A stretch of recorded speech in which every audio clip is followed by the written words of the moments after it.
Welcome, everyone, to this week's Cat's Eye on the Future. Well, once again, for various technical reasons, I didn't have an interview. So, it's time for another topical show. But I thought after, the last two shows were kind of really doomy and really kind of, just really intense. So I wanted to look for some questions that were a little less, intense. And I actually threw this out to a couple of forums that I'm on for suggestions, and I got some really good suggestions that why don't I try looking at some of the US election. Now, for those of my readers who don't live in the United States, you may or may not want to keep listening. I think the show is pretty interesting because what happens in the US also affects people in Europe, where I live, and in many other places. But this will be kind of a US focused show, so you can take that for what it's worth. Though when I notice things that may affect the rest of the world, I'll mention them. Now, the first question that I got, actually, that I wanted to look at for the first part of the show, and possibly, I'm not sure where I'll divide it, but this will definitely be the first part of the show, is one that actually helps determine the election. And that question was, will President Obama, that's the current president, stay in office until the end of his full term in January 2017? Those of you who don't live in the United States may not know, but going back to the days when it took a while for the person elected to actually get to Washington, there's actually an overlap. The new president is elected in November, but the old president stays in power until about January 20th. I think I looked it up for 2017. That's the date for our next inauguration of the next president. So there's this kind of in-between time where you have one president who's elected, but the old one's still in charge. So it is kind of an interesting issue. Now, we're only looking at, will President Obama finish out his term? There are a lot of ways that he could not finish his term. We're not necessarily looking at, say, really dire things. Just, there's been a lot of discussion and a lot of interest. So with that in mind, we asked the question, will President Obama stay in office as President of the United States until the end of his full term in January 2017? I've got an interesting bunch of cards here. The first thing I notice about them is that basically, to set everybody at ease, the answer is yes, most likely Obama will stay in office to serve out the rest of his term. However, there are hints in these cards that it will not be a smooth sailing all the way, and there is even a slight chance that he could not serve out his term. It's more likely he's simply going to get bogged down by some hidden things that may come to light towards the end of his administration, and they may kind of tip the scales in unexpected ways, and not always really comfortable directions. Now, I should point out that a lot of U.S. presidents get bogged down at the end of their term, especially when they hit the point when either they're about to be serving while someone else is already elected, especially in Obama's case, because presidents in the United States in recent times can only serve 2 terms. This is his second term, so therefore there's no question of him going on. He becomes what they call in American slang a lame duck president. In other words, the last year or so, people aren't usually watching the president that much unless there's something really serious going on that he needs to deal with. They're much more focused on who is going to replace him. So I think there's a certain amount of that here, but this feels more like there's something deeper that may be happening. Now let me go into some detail. We first have the birth card. And I think that's how things started in his administration. I think the birth card is, because we have the friendship card right next to it, there are hints of him sort of being born in the job. He was also very much welcomed at the time as a new thing, the birth of something new.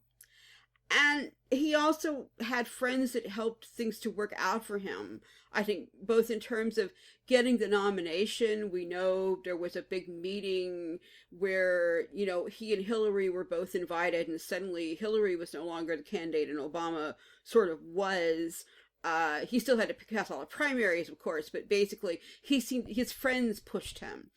And they seem to be helping him all the way to the end of his stay in some ways in office. So his personal relationships are very important here. The next card is work, and it's got cogs and gears and wheels. There are two things about this card that I'm picking up. One is basically in terms of the work of the office.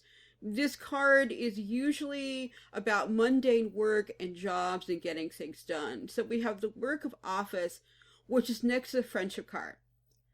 And it suggests that his friends play a large part in what happens. But the other point about this is that this card could be a hint of what causes his problems in the first place.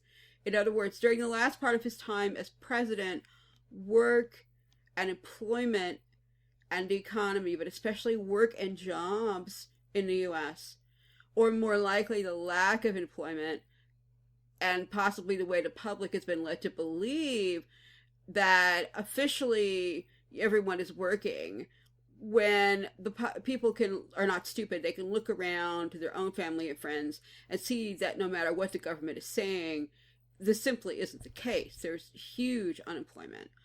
I think the official unemployment figures in the United States are something like 5.1% right now. But if the unemployment is figured out in the way it used to be in the 1970s, which is done on a wonderful site, a website called shadowstats.com. I have no affiliation with the site, but they do a really good job of figuring out what unemployment and other economic figures would be if they just use the same criteria that the U.S. government itself used in the 1970s. When you do it that way, you get a figure of 24 or 25% unemployment. Some reports are even higher, which is basically, well, the same levels of unemployment as the U.S. had during the Great Depression of the 1930s. So not really so good. But at the same time, you have the official government just not counting people who don't have jobs, who are no longer on unemployment. They call these people having given up, when in reality, they simply don't get unemployment anymore. And it's gotten so large and the disconnect is so big, I feel this is going to be part of his problem. That isn't nearly so much a psychic prediction as it is looking at the cards, looking at the direction they're going, and then putting it together with what I hear back from my own friends and family. And I think that this is seriously going to be an ever-increasing problem for him. The work card can also be about the job the president himself has done so far in office. And the job may get him bogged down, some of the things he's done before, some of the things he's doing now, the way in which he does his work may get him kind of in hot water. This card is like very complex, but I really think that it's on more than just one level. But the reason I'm talking about some of what he's done in the past coming back to haunt him, or bogging him down at least, is because the scales card is next. The scales card is like a scale. It looks like, it's weighing apples and they're going up and down. And it's about judgment. Or things being weighed in the balance. Coming near to the end of the card section of this reading, it's why I suggested that this is a danger period for him. Because the thing about the judgment card is it's also about legal things. Legal things much more than a physical threat. I'm not seeing in this reading, this is a relief, any physical threat to the president or his health whatsoever. It's just, that's not saying it can't happen, but that's not here. But a legal threat, this is there. And we're not just talking about something like impeachment. It just could also be something like having difficulty passing laws he feels are important, working with Congress and getting anything done, or even getting the government fully funded. They're having problems like that right now. That may continue, and problems like that. There could also be a more serious investigation of some sort of previous acts of his administration or the president himself that also result in kind of a legal bob down. I'm not necessarily seeing something as intense or as disruptive as an impeachment where Congress tries to remove the president, but that is not totally off the cards. It's just the much more unlikely development. He's so late in his term. I think that even if something came up, it would be less likely that that would be pursued than just this kind of standoff between the president himself and a Congress that is largely of the opposite party, who are all worried about, and everybody else who's worried about their reelections.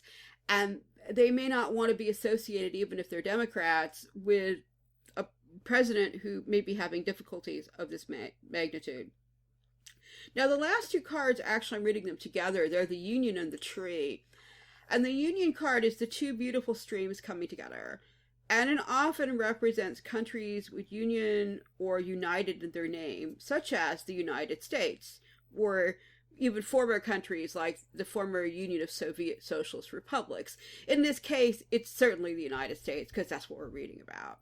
Could be unions also as unions, since we're talking about employment. They may also be playing a role here, or perhaps a revival of the union movement. I think that's a lower level, but I think it's there. But it's also about people being united, like I said, in both in unions and in some cases not united about something. The opposite of the card is, so you have groups forming on the one hand and other things sort of falling apart. So we've got union and disunion. We've seen that before in previous readings, more the macro readings, as sort of energies around the nation and the world at this time. This is, I think, one way it's impacting the United States. And the Tree card is all about roots and causes.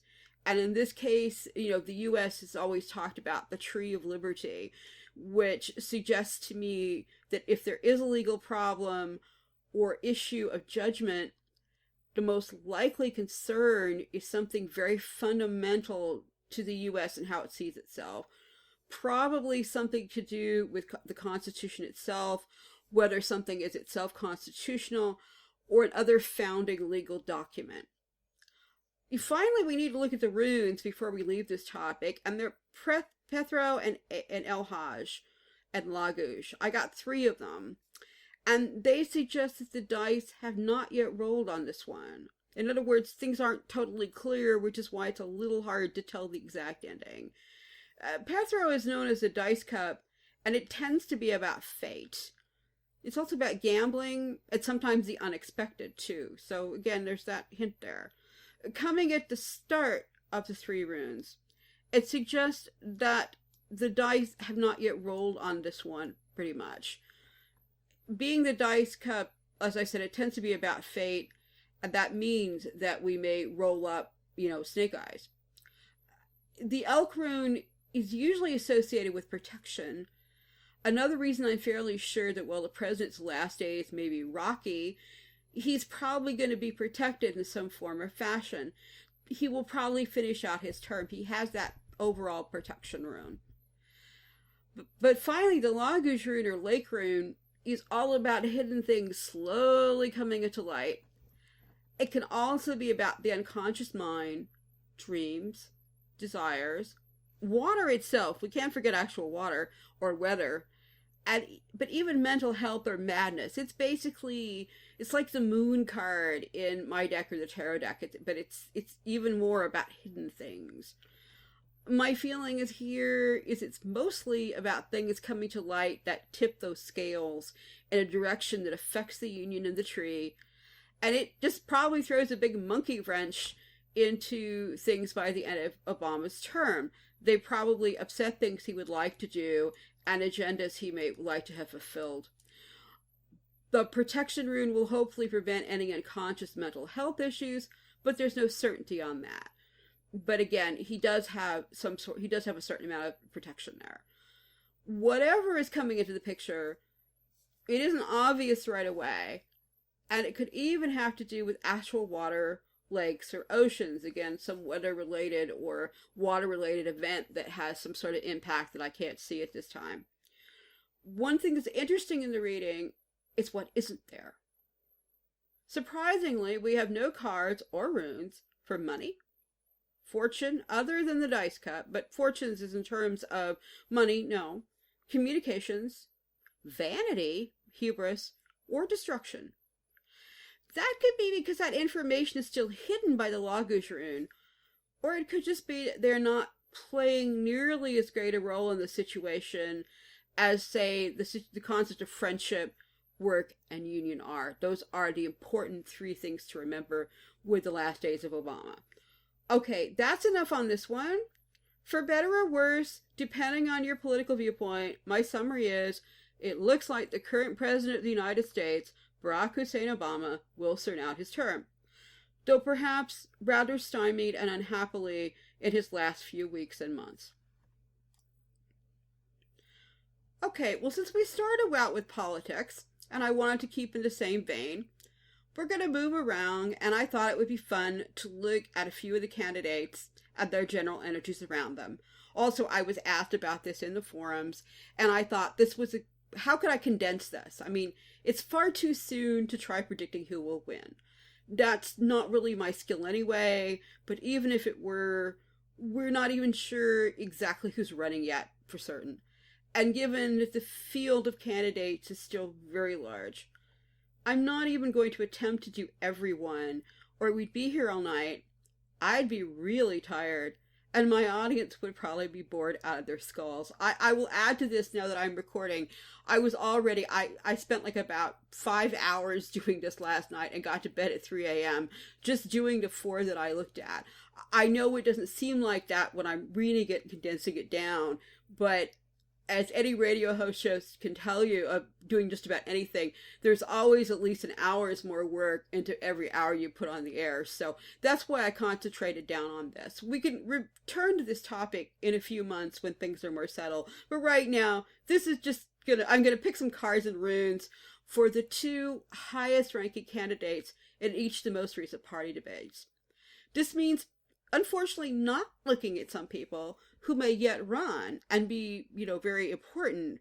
The main figure being Vice President Biden, who has not yet debated and not yet declared himself yet.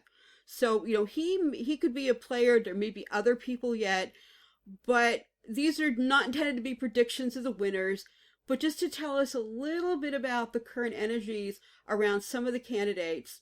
It's similar to the way, if I was an astrologer, I would do an astrology chart on them.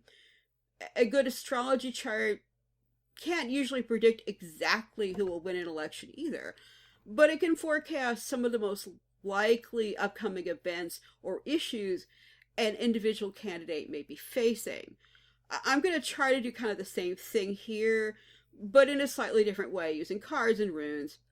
And remember, at this point, this is all just still somewhat in the spirit of fun. We're not endorsing any candidate. We're not, putting mud on any candidate. We're just looking at what their cards and runes are right now and going into the, sort of short-term future in terms of their campaigning.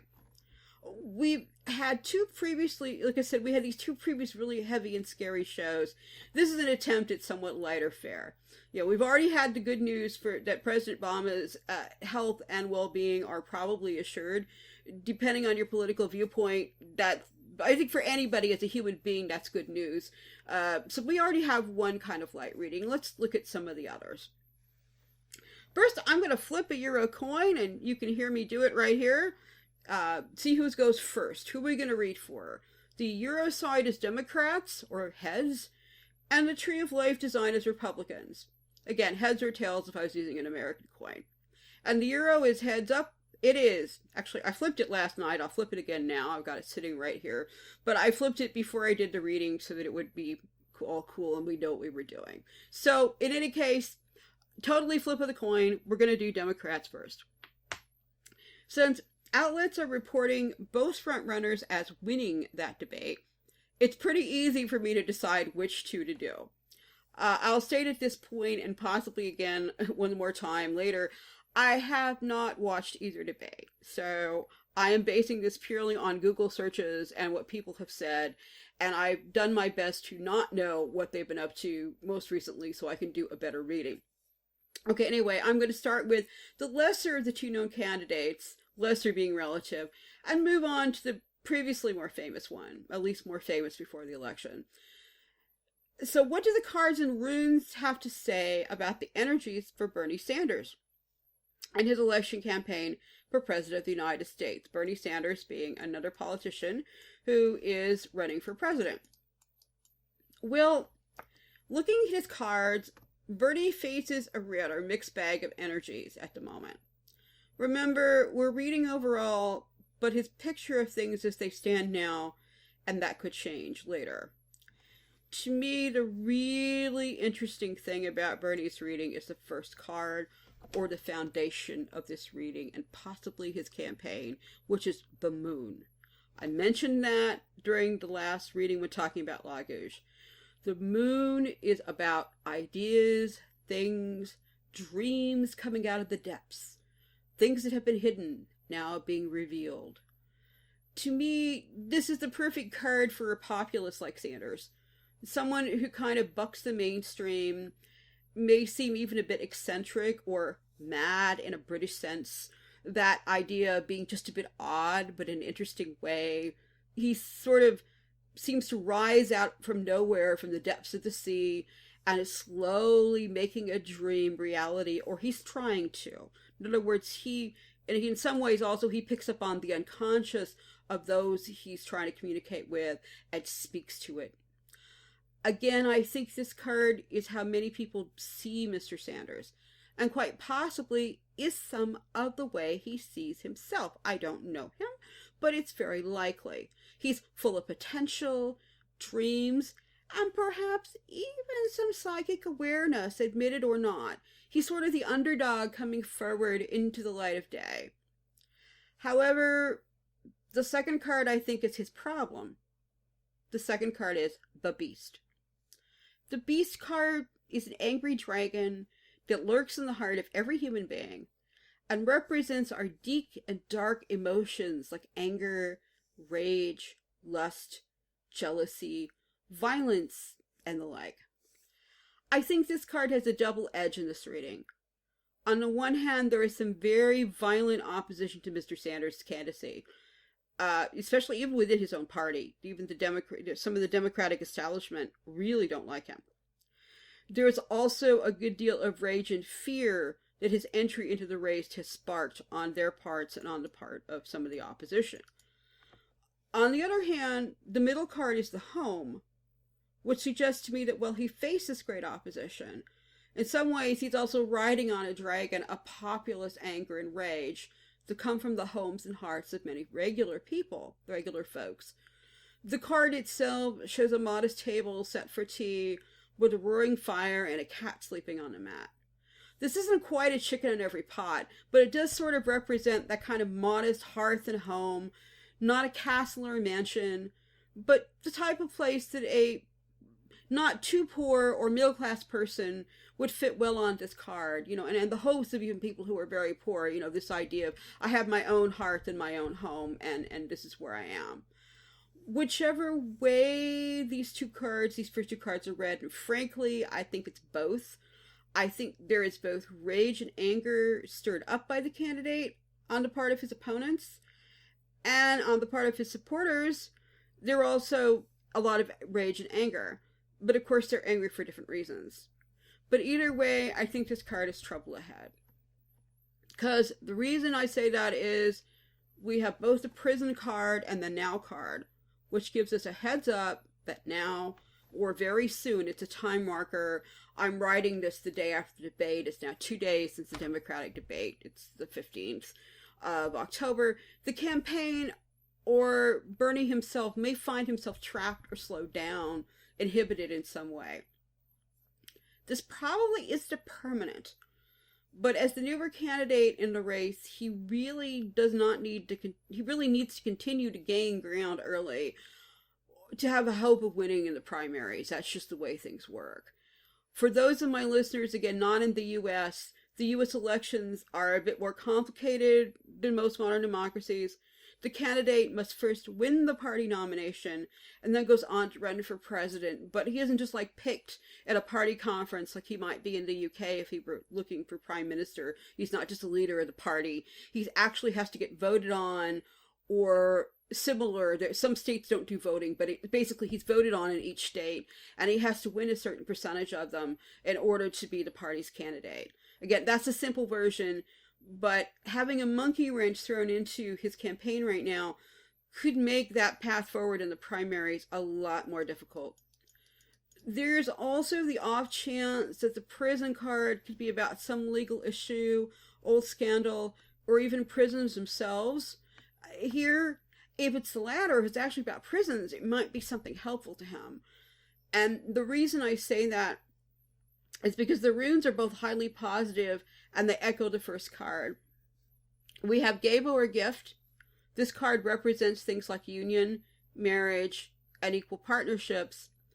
That could be the rune's way of trying to describe Mr. Sanders' socialist beliefs as well. I think that's a really good description, as close as the runes are going to get to the idea of socialism. Agree with it, hate it, love it, don't like it. It's the idea that people are more equal, in an equal society. I think it's how he would try to describe it, and that's the rune. Or they could be a sign that there is a gift or a positive alliance that is coming his way. In other words, something helpful. And the Lagos runes suggest, as it did for Obama, that something hidden may come to light soon. But in this case, because we have Gabo, it strikes me as a much more positive something coming to light.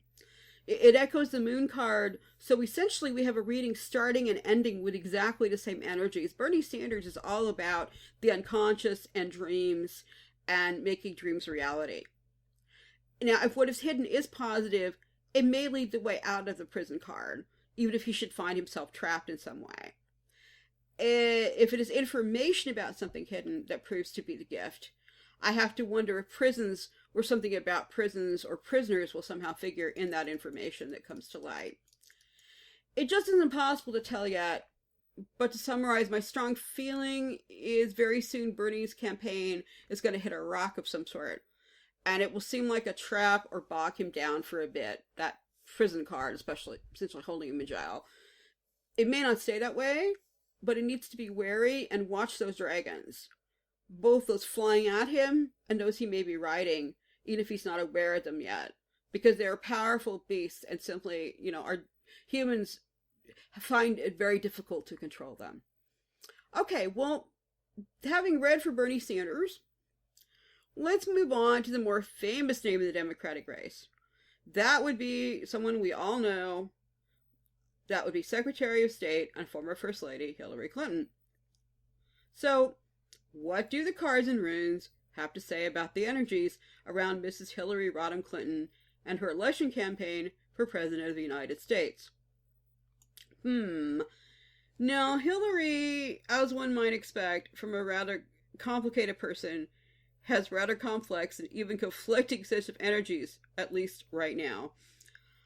I suspect it's no great surprise that the very first card in this reading, the one that sets the tone for the entire reading, is money. Yes, Mrs. Clinton has the cold, hard cash. She isn't running on dreams and dragons. Mrs. Clinton has money, or she starts with it anyway. She has the backing of money.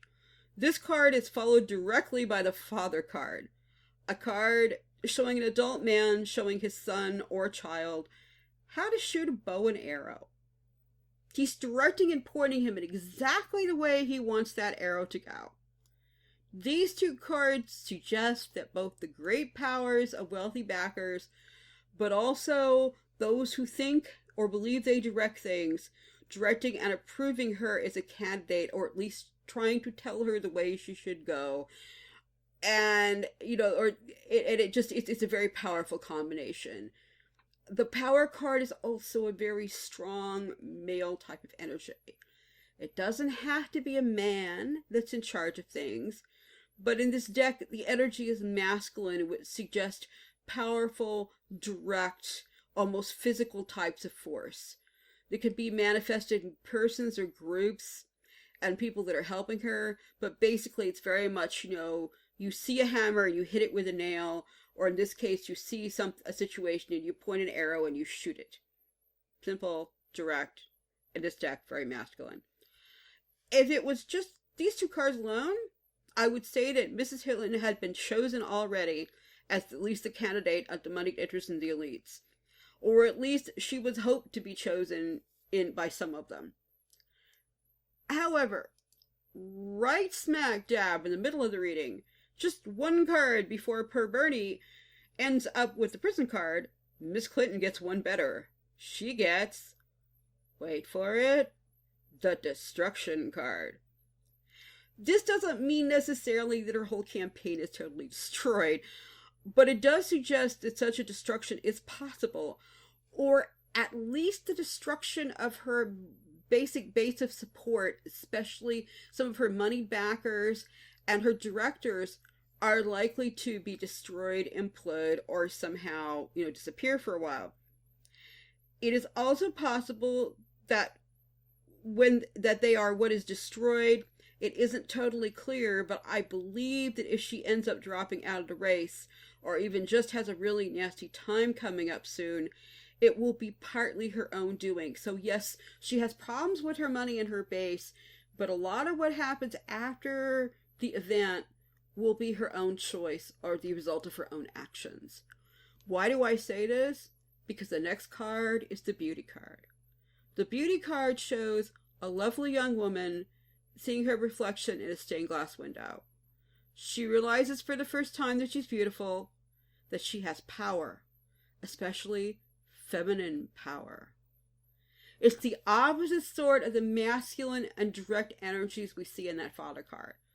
When the beauty card is positive, it's about self-esteem, joy of lovely things, and that power that many women or that people can use that we think of as being feminine traits, where, we don't demand directly, we coax, we tease, we bring out the best in those that we love by gentle pushing. I'm not saying all women are like this. Again, this is just the Jungian feminine in these cards, okay? So just, bear with me on that. But when this same force, again, as perceived in the cards, is negative, it can turn into vanity, pride, hubris, and the misuse of female energies in forms like unwilling seduction and self-delusion of the person doing the seduction, or those who are being seduced as well. So you get this kind of interplay. Okay, finally, on the card front, we have the home card again. This is a bit harder for me to read, but it's the same card as in the other reading. It's possible that, like with Sanders, this is about people of the home, i.e. the lower and middle classes, usually the backbone of the Democratic Party, or at least perceived to be, watching the beautiful woman, or the beautiful idea of the woman as she is destroyed, or possibly watching her money and her directors seem to scatter and somehow, disappear, or at least have problems. It could also be that some of the beauty's destruction revolves around her own home, some issue in her own life, or perhaps that of her husband, former President Bill Clinton. I mention that because we once again have the Gabo or marriage rune as our next really important energy. I have to say at this point, and I may say it again when I get through all this, there are 24 runes in the Futhark, and I am mixing them up. There are 40 cards in the deck as well. So having things show up repeatedly suggests that in some ways a rune or a card is affecting everyone. And this place, I think, Gabo, or that marriage gift rune partnership, is part of this election cycle, at least for the Democrats. But in this case, I think for Hillary, it may be about her marriage itself, or at least how those at home, those folks, perceive it.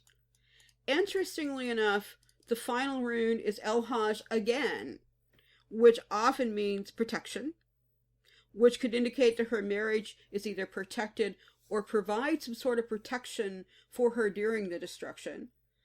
It's also a very large animal, though, that once it starts running somewhere, is pretty near impossible to stop until it chooses to do so. So it can also be about this kind of energies running wild and getting loose, and then just stampeding until it's ready to stop. The runes on their own are pretty good. Marriage or gift is protected and would be the most obvious reading, so it's possible the gift may be some way out of the destruction, again, that allows Mrs. Clinton to recover and go on with her campaign. finding perhaps new backers and new money, or recovering the old ones. The runes are not as specific though, and again, I do not think the future is totally fixed yet. However, my advice to Mrs. Clinton, if she were my personal client, would be to batten down the hatches and be ready for a meltdown. That seriously dangerous period for her candidacy is coming up really soon now, and it probably involves money. It will involve her bankers, who have been making major decisions and donations, providing her support, and her actions are likely to determine if that destruction can be recovered from, or if it cannot, at least in terms of her campaign. Use the beauty's energy in a positive way, and there could be the gift of protection and recovery. Resort to vanity and hubris and anger, things may simply run out of control and the partnership unravel. A purely monkey mind speculation here on my part, based on, again, what I'm seeing in the cards. The big wild card here is VP Biden, who hasn't declared himself yet. I do have to wonder if he does, will some of Hillary's support switch to their support? And this throws a big monkey wrench into some of her plans. And I guess the question is, will she react in a dignified and gracious manner, of the honorable opponent, or will she act in an angry way as she sometimes does, or is perceived to be angry and prideful, and it makes people mad? Some of it may even not be how she acts, but how the public perceives it. But she needs to be very, very careful. Hard to tell on that last one, and it's just a guess. But I think we may be needing to read for someone who's not yet in the race. We'll just have to see on that. It could be Biden, could be somebody else. So again, anyway, to summarize up for the Democrats, both candidates seem to start out well, but from totally different places. But both of them are going to face some serious issues really soon. Sanders with that prison card, and Hillary with that potential of destruction heading her way. I want to look again now at the primary season. I want to look again to see where we're at, and again, who's the big players then. But this is the Democratic frontrunners for now. You have been listening to part 1 of Cat's Eye on the Future. We'll return to the show right after these short messages.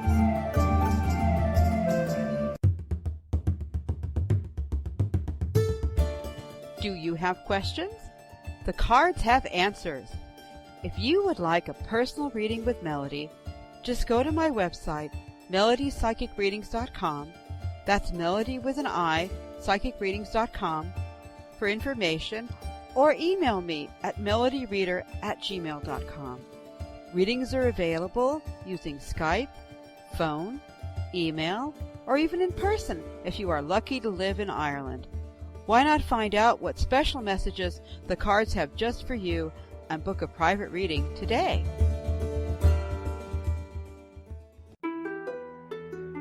We now return to part 2 of Cat's Eye on the Future.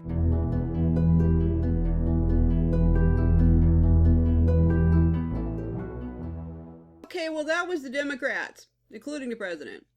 Let's look at the Republicans in terms of this election. First, I want to point out again that I didn't watch either debate, so I only have a bit of information about what anyone said to whom. I Googled who won second in the Republican debate, and Google told me it was Dr. Ben Carson, the brain surgeon. Now, the Republicans have a really big field, so I realized this could change and may even be a subject matter debate of who actually was second. But, I just thought I'd stick to this plan for now, understanding that we might very well be reading for someone else later in the primary season. But like I said, that could happen with the Democrats, as well as I pointed out in the first half of the show. Now, I know absolutely nothing about Dr. Carson beyond the obvious, that he's a doctor, he's running for president on the Republican ticket, and he's an African American. So that said, let's look at him.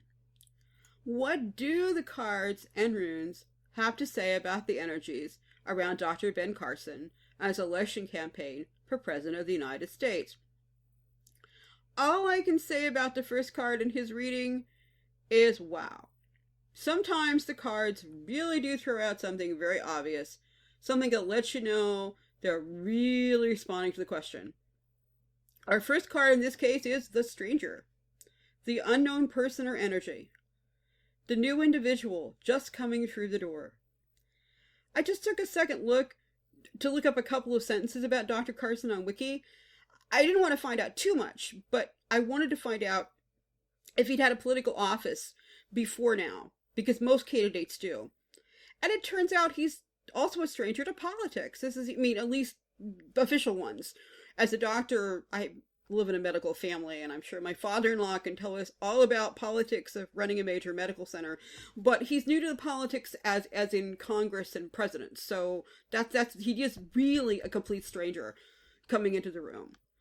The card itself shows a tall and rather dark-skinned man standing in the doorway, half in shadow, and that kind of just makes my hair stand on end because it's just so appropriate.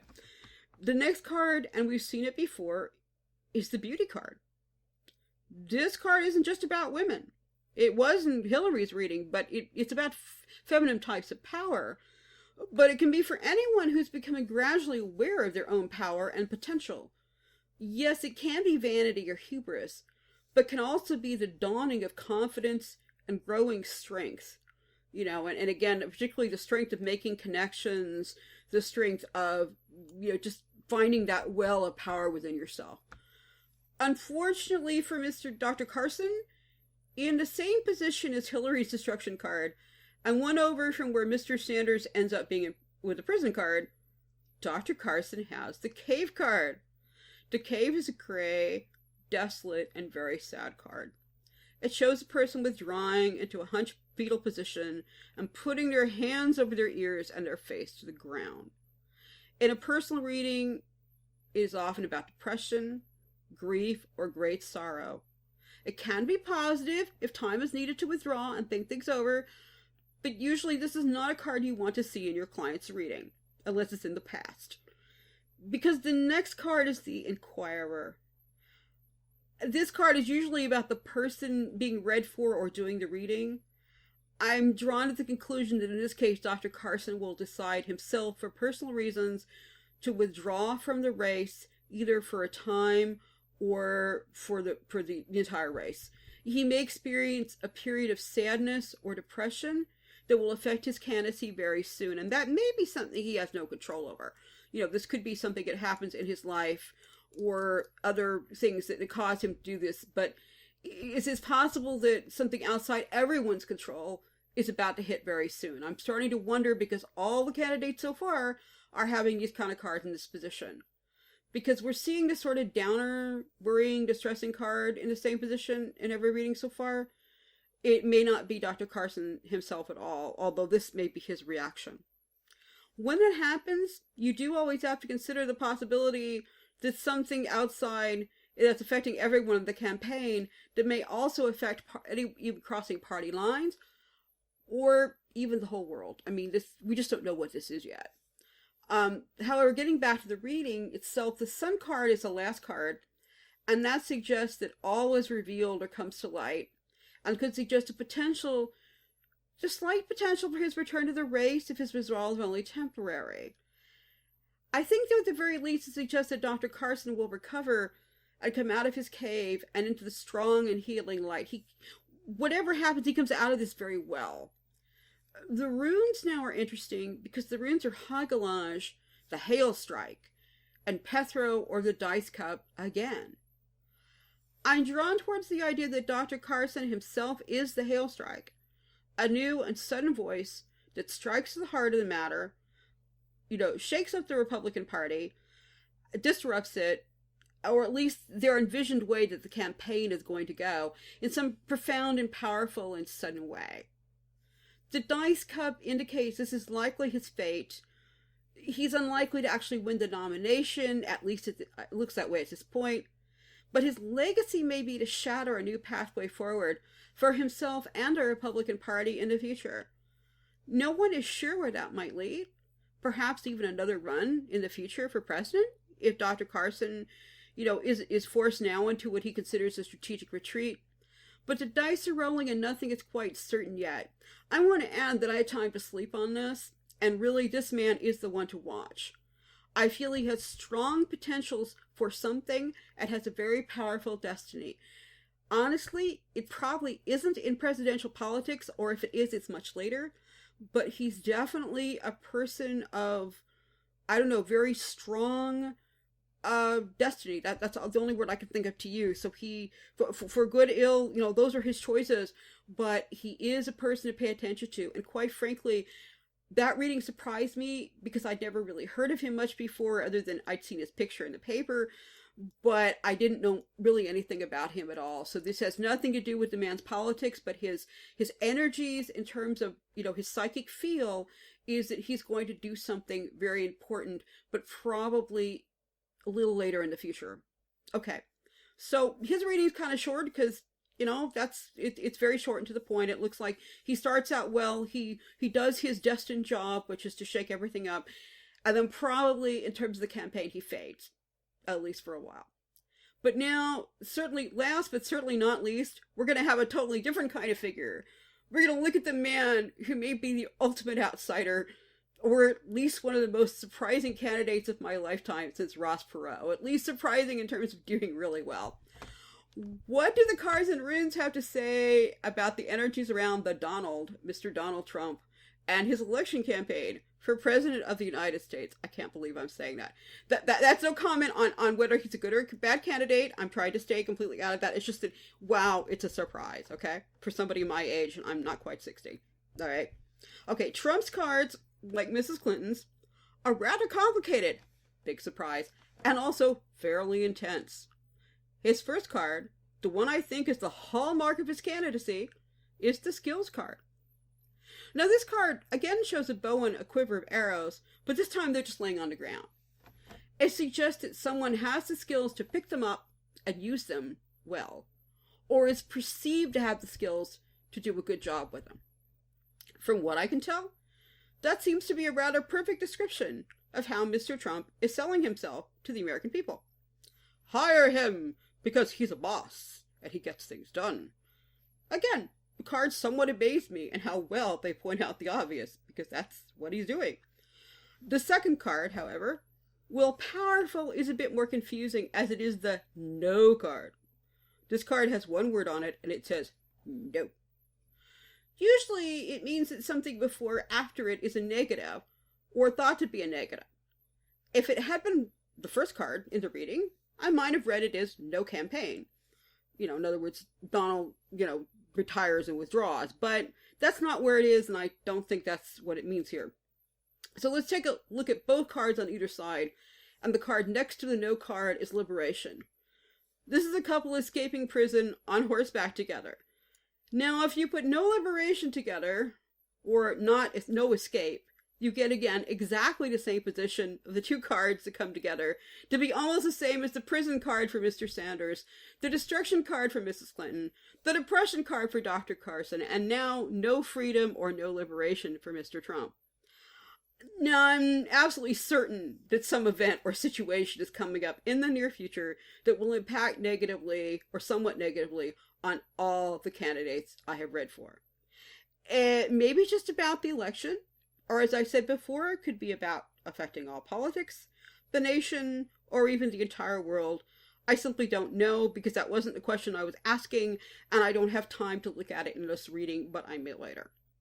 We don't have exactly the same card, so it isn't like having a card of the day where everyone has exactly the same energy hitting them.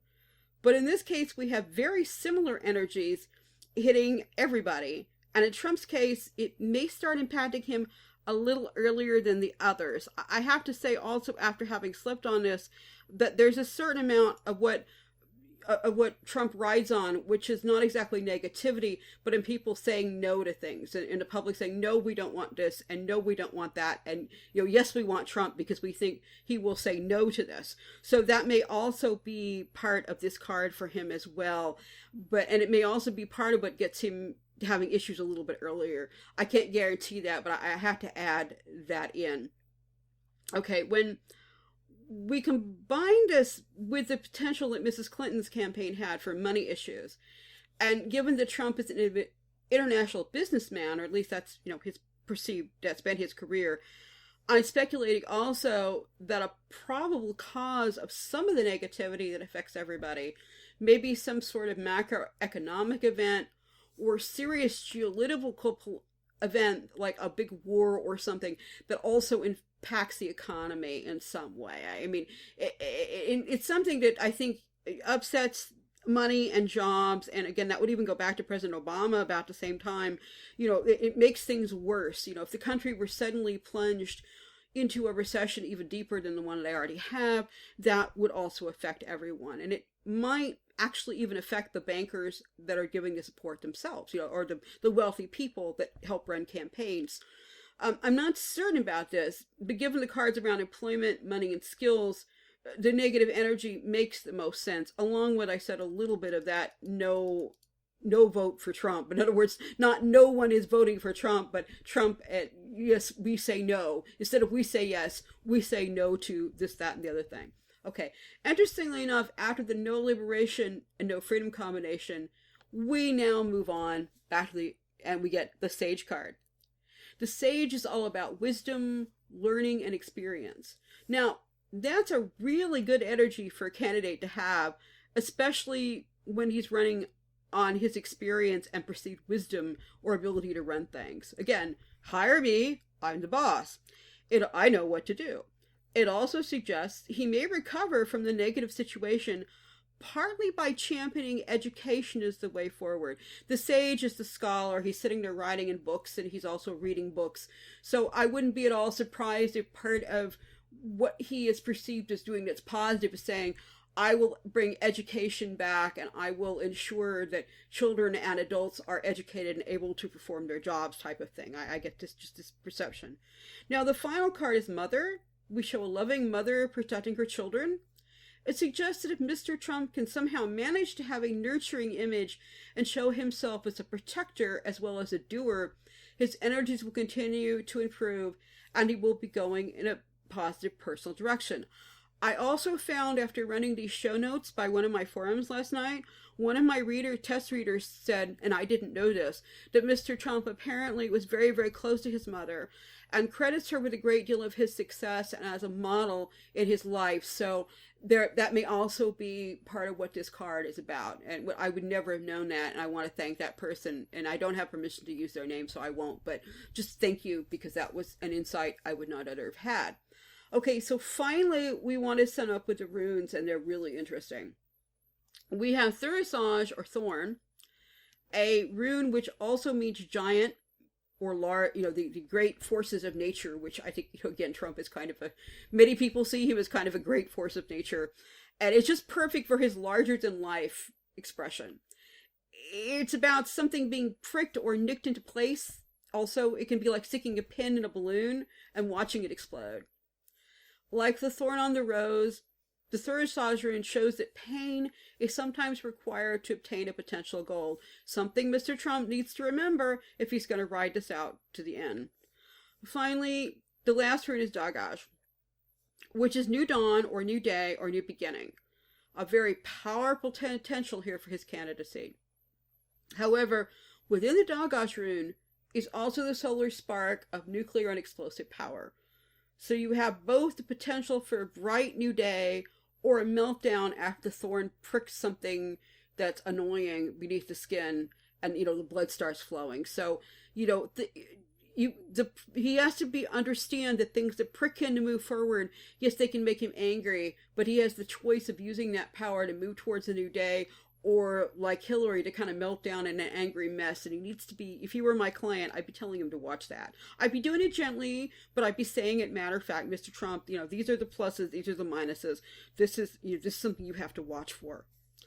It's way too early to call at this point, but I think Mr. Trump does have the potential to at least be the party nominee if he can get past that negative period in the middle and can cast himself as the wise and consoling protector rather than just a strident kind of angry populist doer. He's also a populist like Sanders, but from a very different direction. So, you're both riding dragons. Just Mr. Trump's dragon didn't show up in his reading, but in that sense, they're both riding that kind of anger, and that has good points and bad points. At the very least, he also pricks and pries apart the future in a new and interesting way. That, it changes things just like, sort of, the Doctor does it in this kind of hogwash, pounding way. Mr. Trump just kind of like pushes it and pricks it, and it changes reality. It really does. They're both of these candidates change pre-existing reality, or at least what was expected. To sum up for the Republicans, both potential candidates look at, so far will experience issues sometime very soon, potentially causing one of them to withdraw from the race, but both of them have helped derail that expected events and bring the unexpected to us in terms of what may lie ahead, at least for the political futures of their parties and perhaps the U.S. nation as well. If I can say anything to sum up for this whole reading, and I need to close because I have somebody coming over any minute now, but if the whole thing about this is unexpected. I mean, again, you don't need cards to see that. If you follow the U.S. and U.S. politics at all, you know that originally it looked very boring, that it was going to simply be Hillary Clinton versus Jeb Bush. But that didn't come to pass, and these people have a lot to do with it. Okay, I need to run. I hear the doorbell ringing. Thank you very much for joining me this evening, and welcome back next time here at Cat's Eye on the Future.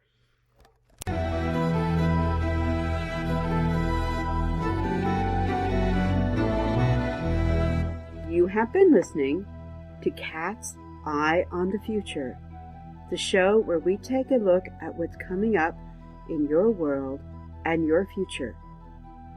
Join us again next time for another episode of Cat's Eye on the Future.